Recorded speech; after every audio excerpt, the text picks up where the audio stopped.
pipiliin mo yung maganda pero pangit ang ugali? O yung maganda ang ugali pero pangit ang sura? So, ilang beses na ba natanong sa atin yun? Alam mas tingin mo, ano mas tingin? Hindi pangit ang ugali pero napintas. Pwede kayo pagkat, pagkat na pero napangit. Sabi nga diba, mas pipiliin nila yung maganda at napangit ang ugali. Kasi yung ugali, nababago daw, nakapagin. Pero yung mukha, medyo ilang years pa kayo bago ang kaloka. Amen. Pero sa story ni Jacob, mga kapatid, amen, sa kanyang buhay, praise God, in Genesis chapter 29, verse 30, Jacob loved Rachel more than Leah. Amen. So, sa story natin si Rachel at si Leah ay dalawang asawa ni Jacob. Okay, so in the Old Testament, inalaw yun ng Diyos na kapatid. Amen. Pero sa ating panahon ngayon, hindi na pwede magpakasalan mo yung relative mo, diba? Magkukungayan sa incest na tinawag na kasalanan na kapatid. Pero noon, bagaman si Jacob, kasi sina ang ni Rachel ni Leah, pero dapat kasi ang kanilang lineage no, ang kanilang generation, hindi sila pwede mag-asawa ng Gentile or ng ibang lahi.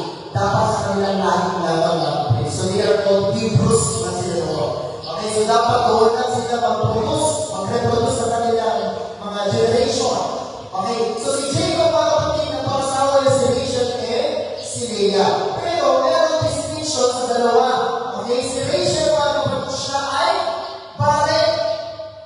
When we say barren noon, kapag ikaw, hindi ka makapag-anak, cross yung womb mo mga kapatid. Ang ibig sabihin niya, nahihulog ka, curse ka mga kapatid. Which means, si Rachel ay wala yung pleasure na God's displeasure na nakasabigay ng asawa. Habang si Leah mga kapatid siya ay fertile. Amen. Fertile si Leah mga kapatid siya ang naging instrumento ng Diyos para may pangalan ang unang anak ni Jacob na si Ruben. Mga kapatid. Okay? So, si Leah mga kapatid ay meron siyang anim na anak. Kilala niyo kung sino? Sa iyo nila yun, mga kapatid, from Ruben, mga kapatid, to Simeon, to Levi, to Judah. Okay, may dalawa pa, mga kapatid. Okay, so, isination, mga kapatid, nakakawali ganito. Ninakaw na yung mga idols ni Laban, at tinago niya, and later on, she worshipped those idols. Samantalang si Leah, she worshipped God. She kept asking him for more sons in the hope that maybe Jacob would love her. Okay? And si Rachel, mga kapatid, ang kanyang desire, gusto niya magkaroon ng kids. Kasi kaparin siya, mga kapatid. Pero si Leah, ang gusto niya mahal siya. Kung titignan natin ang buhay ni Leah, parang ang hirap. Kung ikaw na sa sitwasyon ni Leah, ang hirap, mga kapatid. Meron kang nahiwan. At sa karibar mo ay kapatid mo pa. Diba? Asawa ka ng isang lalaki, tapos meron kang nariwal, napipil mo na outcast ka. Napipil mo hindi ka mahal ng asawa mo. Napipil mo parang hindi pinapansin ang asawa mo. Kaya ang description din kay Leah, she was hated and Rachel was loved. Amen. Ang hirap mo. Sa ito pala mga kapatid, ang hirap. Praise God. Now, story mga kapatid. So si Jacob, nung nakita niya si Rachel, nagkaroon sila ng agreement with Laban na magtatrabaho siya na for how many years? 7 years bago niya makuha si Rachel. And now the story goes on. After 7 years, nagpasig niya sa DJ commitment or DJ nagpapanatan ni Laban, Jacob, panawin yung pagkasarat ni Rachel. Amen. So, they have a feast, nagkaroon ng kainan, ng inuman, tungkol sa kanilang mga giant na karabyan na kansat na insukat ni Laban, ni Rachel, ni Leah.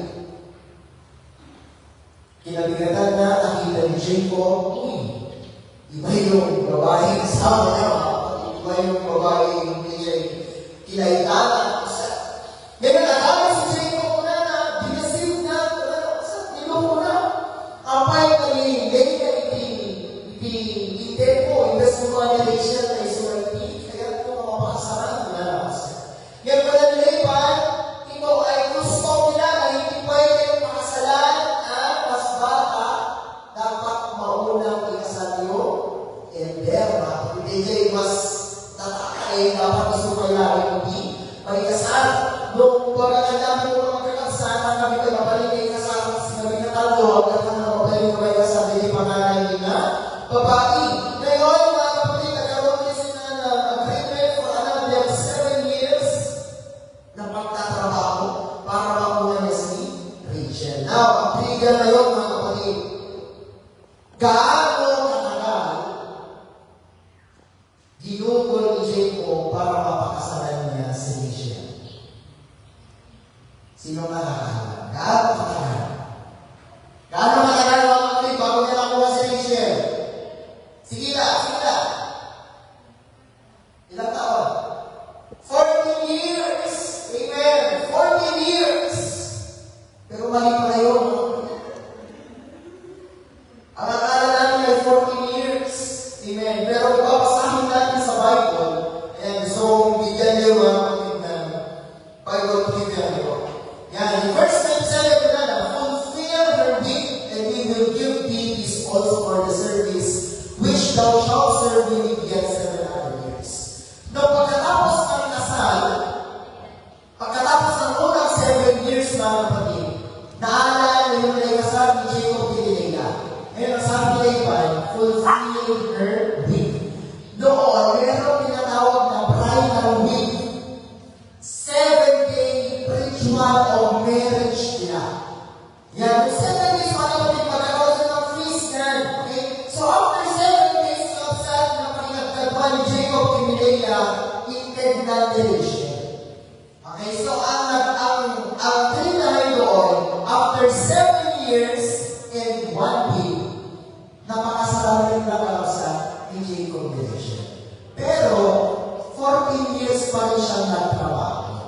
Okay? Yun yung trigger doon. 14 years pa rin siyang nagtrabaho.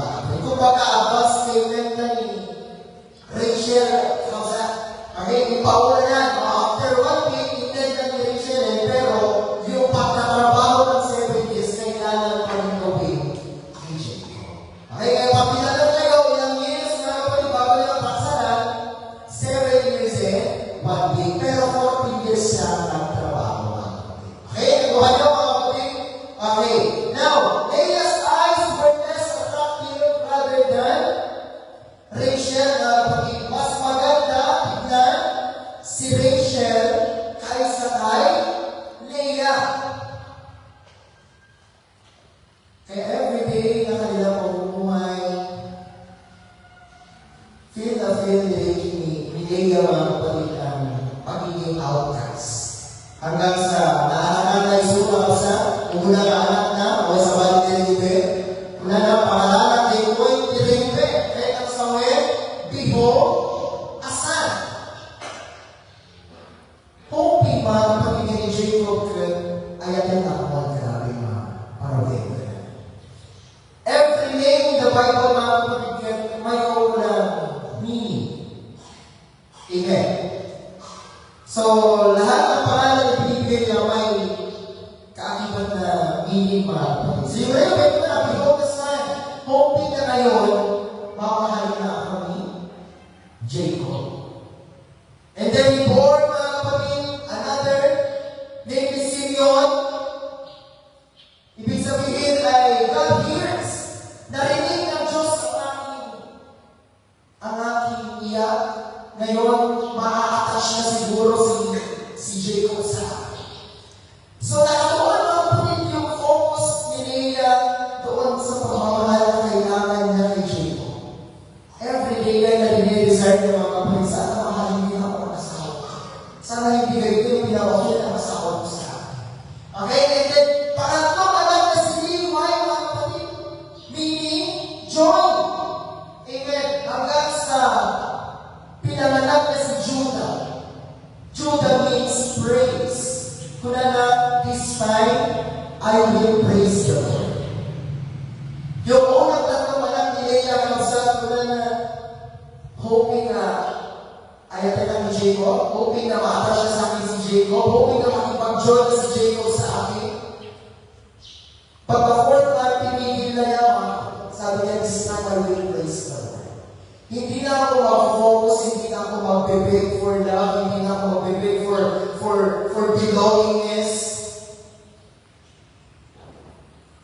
This time I will focus to God. Amen. So, ang buhay ni Leah, mga kapatid, she was rejected. Amen. Hindi lang kay Jacob, kundi pa din sa kanyang angkay, sa kanilang ni Laban, mga kapatid, and Rachel. But then, the story, mga kapatid, reveals us an interesting meaning.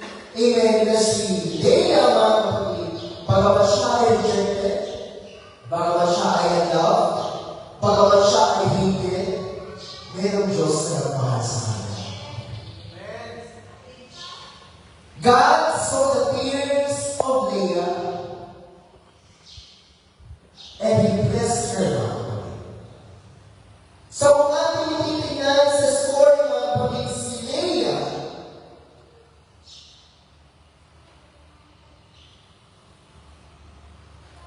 anak niya si Judah. Kung wala si Leah, mga kapatid, wala si Judah. Kung wala si Judah, wala si David. Kung wala si David, wala si Jesus Christ. Kaya Leah played an important role, mga kapatid, sa lineage or sa generation ng mga Hebrews ng Israel.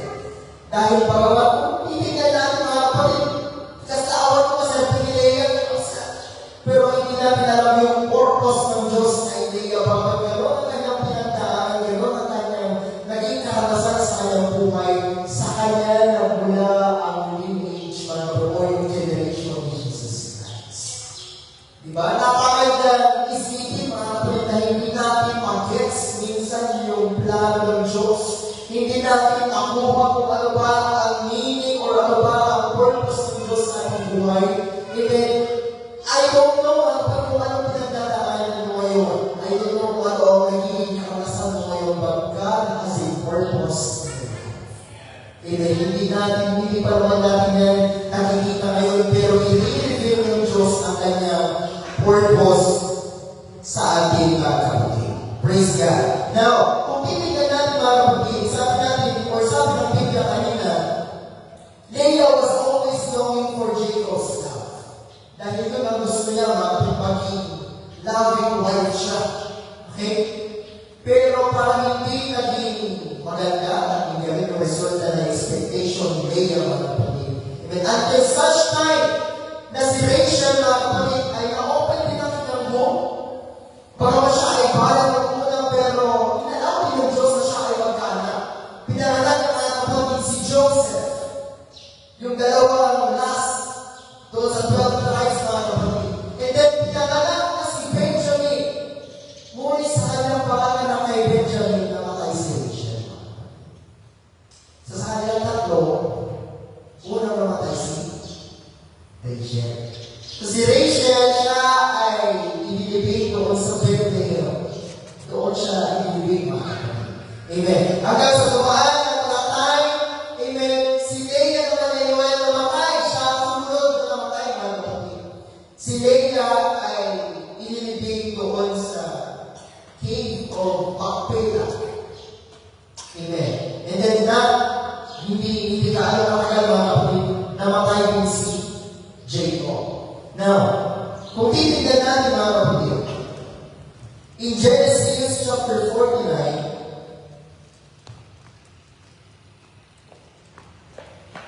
Genesis chapter 49, verse 29.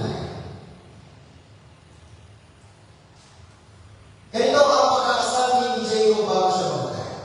And he charged them and said unto them, I am to be gathered unto my people. Bury me, ilibig mo ako doon sa hindi na aking ama. Bury me with my fathers in a cave that is in the field of Ephron, the Hittite. And verse 30, in the cave that is in the field of Macpela, which is before Mamre, in the land of Canaan, which Abraham bought with the field of Ephron the Hittite for a possession of, burying plains and last verse. Then they buried Abraham and Sarah his wife. Then they buried Isaac and Rebekah. Doon sa cave of Makpela, inilibing si Abraham at si Sarah. Doon din inilibing si Isaac and Rebekah. Ngayon ang sabi ni Jacob, pag namatay ako, dahil hinumbang na ito doon sa cave of Makpela, ilibing ko kung saan nakalibing ang aking mga ama, si Abraham at Isaac, at kung saan nakalibing si Leah. Now, may significant meaning yun, mga kapatid, kung saan mo gusto mailibing or sino ang gusto mo kasama mailibing. All throughout the story of Jacob in the book of Genesis, mga kapatid, hindi na-feel ni Rachel na siya ang lahat. Pero, nung namatay si Jacob, doon pinakita ni Jacob na ang mas mahal niya ay kung sino yung mas pinili. Hindi pinilibig si Jacob doon sa Bethlehem, kundi mas pinili ng pinilibig doon sa cave of Makpela na kung saan inilibig si Rachel. Si Leah. Yan. Dalawa kasi, nakakala nito mga kapatid. Okay? So, napakagandang story mga kapatid. All throughout the life of Leah, even she was hated, she was unloved. Pero at the last minute, mga kapatid ni Jacob, this time, sabi niya, pagkaman hindi ko rin makita ang pagmamahal ko kay Leah, doon namatay na ang aking asawa na si Leah, doon na pinili malibig mga kapatid. Diba? Sa atin, dito'y gusto tayo ng kakabsat, iba-iba ang hiningan. Pero, meron yung time mga kapatid na doon niya kasi na pansyon mo mga palibigyan mo. No, ayan na, i-relative mo, hindi pa sa sumugtakas. Diba? Ganun na kayo sa grandmother namin doon. Doon sa libingan ng lola namin, doon siya ilibig mga kapatid. Now, meron pa significant meaning yun doon sa ancient times na kapatid. Amen. Ako lang tignan kung gaano ang love story ni Jacob and Leah. Sa huli, ang pinili ni Jacob, walang iba man si Leah. Okay? So, the importance mga kapatid dito sa ating topic, mga kapatid, pangaramdaman tayo, mamahalas tayo ng rejection sa ating buhay. God will always be there to love us. Kung nararanasan mo hindi ka mahal ng asawa mo, wala naman siguro dito mga kapatid, no? Kung nararanasan mo parang wala nang nagmamahal sa'yo, kung sa tingin mo ay wala nang may pakialam sa buhay mo, mga kapatid, kung sa tingin mo ay wala nang patutunguhan ng buhay mo, merong Diyos na nagmamahal sa atin. Merong Diyos na kapatid, iyon na lang take-care sa atin. Kaya niyang mag-care niya sa or kay Leah. Okay? So, the patience of Leah is also a lesson para sa mga sa atin. Amen. That God will bless those who persevere, those who are patient, those who endure. Amen. So, ganun ginawa sa atin. Maging patient tayo, maging ang tawag yung endurance natin, mga kapatid. Amen. Ay kailangan makatak tayo, mga kapatid. Tapos sa kibulan niya, yung papasama, kaya magpapagulong ka doon, hindi pa lang tayo kakayanin natin yan sa tulong ng ating Panginoon. Now, the desire of the most people, mga kapatid, ang desire ng mga kapatid ay maging super model kay Rachel. Gusto mo mga kapatid na maging always maganda, mga kapatid. Yun ang minsan dinidesire ng mga kababayan. Hindi naman masama yun. Alaman niya na hanggang diba si Israel kayo. Pero si Rachel na o ang ating Panginoon, what He desires is those, the people who desire us. Amen. Praise God. So, nasa natin focus. Parang si Rachel ba nakafocus sa kanyang mga problema, pagiging bakit ang kapatid. Na wala na mataya kung saan na may kandianan na Jacob ng sa. Or ang focus ba natin ay parang kay Leah, mga kapatid. Dahil ang focus siya sa ating Panginoon. Praise God. So the bottom line of this topic, of this story na kapatid, God loves you, Lord. Maging sino ka man, mahal ka ng Diyos. Amen. Praise God. And I hope, mga kapatid, na sa umaga ito ay meron tayo rin na skill na bagong preparation, bagong lesson sa ating Sunday school, mga kapatid. At dyan na po natatapos ang ating Sunday school. Praise the Lord. Tawagan mo yung kapatid tayo aming kapsat. It's 9:39 na. Praise the Lord. And parawin, praise God, na when it closing prayer and sabay na agad tayo kapsat,